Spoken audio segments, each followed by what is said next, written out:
Some relationships can feel like a fairy tale, almost too good to be true. And some can make us feel that we have this feeling in our stomach that something's wrong, yet we find ourselves struggling to leave them. We feel this pull towards the other person that we've never experienced before, so we almost gaslight ourselves into thinking it's true love and not leaving. A lot of the time, this feeling is because you are sadly dating a narcissist.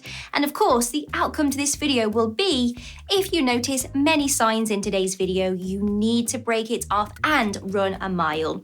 You will never find someone that will say, my husband is a narcissist, he's the best person ever, I truly enjoy every single moment of this marriage. So, without further ado, let's dive into the signs that you are falling for a narcissist. Like and subscribe.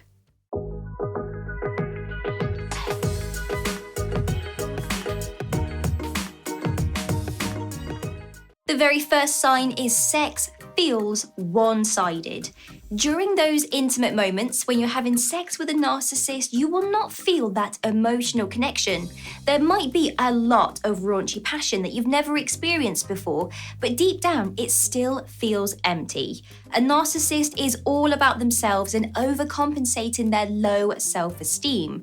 They are always putting on a show, focusing on their own pleasure and pulling out all of the moves from those videos. You know the ones, the jackhammering, which no lady will say feels good ever. If you feel that during sexy time you don't get your happy ending, maybe he likes to look at himself in the mirror like that scene from American Psycho. This would be your first sign that you are sadly dating a narcissist. And do not ever think that things will get better down the road. Please do not kid yourself and think that the more emotional connection you guys have, the more intense the sex will be. It really doesn't work that way. The second tip is he cannot handle criticism. You may think that this guy is extremely confident. He's always giving out the banter, making jokes about other people. However, you notice that if someone ever gave it back to him, he would quite literally have a meltdown. He is not able to handle any form of criticism, no matter how small and how jokey it is. If you make this joke, he's going to ghost you, and if he does return, he would expect you to profusely apologise for his bad behaviour. You may notice this creeps up in situations where he becomes disappointed. Maybe his favourite dish on the menu at the restaurant is no longer in stock. Well, he will not be able to control his disappointment, and there you start to see very negative behaviour. You distance yourself from your friends and your family. This one's a very hard one to spot. You usually notice at the end of a relationship. Narcissists will find many faults in those around them, specifically in your friends and your family. He will always have bad things to say about them. It's as if he is actively looking for reasons to confirm that everyone is a bad person. Now, this is going to cause awkward feelings because you don't want to invite him out to see your friends and family because he's too unpredictable and very cold. Plus, you don't want to hear about all those horrible things he's going to say about these people when you get home.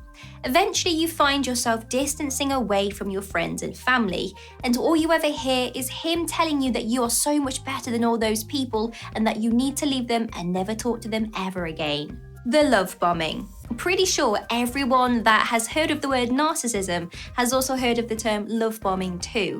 Now, these relationships can feel that they have quite literally fallen down from the graces of heaven. They sweep you off your feet. This person will tell you nice things, buy you gifts. They make you feel that you've never felt love before. It will feel like you are a Disney romantic partner, you're a princess and everything's so fancy, and you become so blindsided by this relationship that you drop doing your everyday things. You find yourself calling sick at work just so you can hang out with them a little bit longer.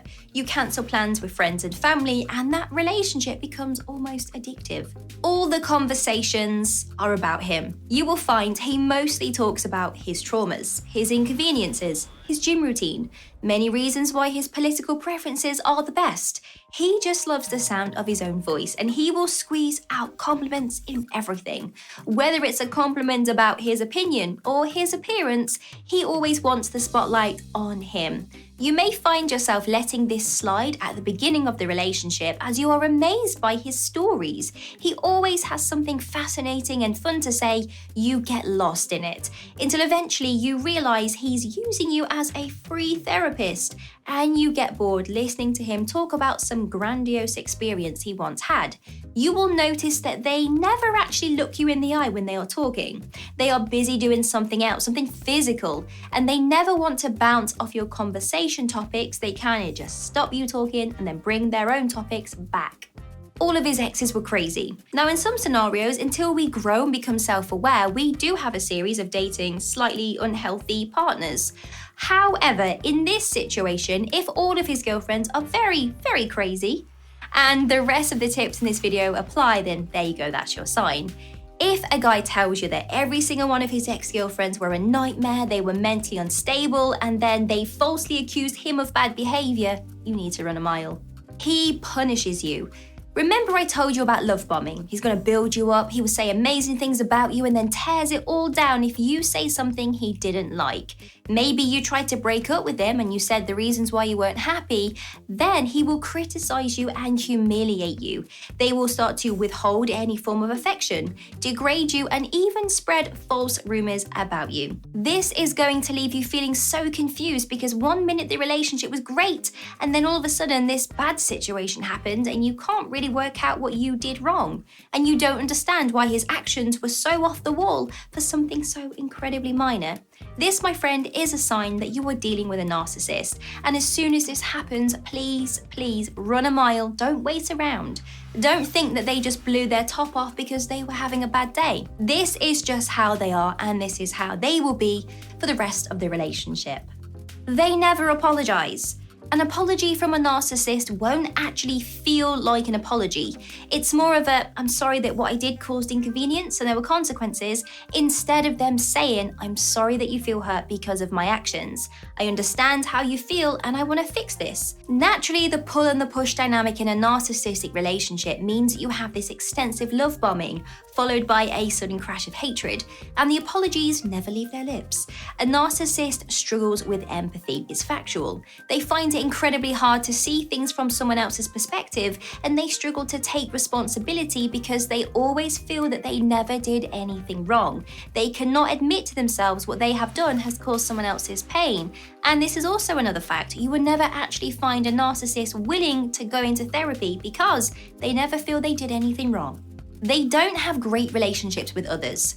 A narcissist struggles to have small relationship bonds. They may have a small group of friends, but you will find it lacks that emotional warmth.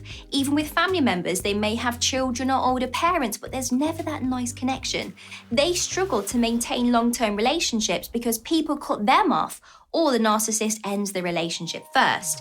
Even if they did have a small group of friends or a small family unit, you will find that they always say horrible things about those people behind their backs.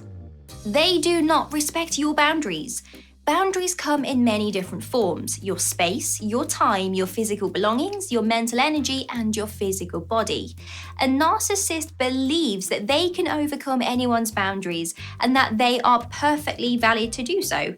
It means that they are the type of person that does not understand your request of no. They will continue and continue to walk all over you, and they will try to push their way through.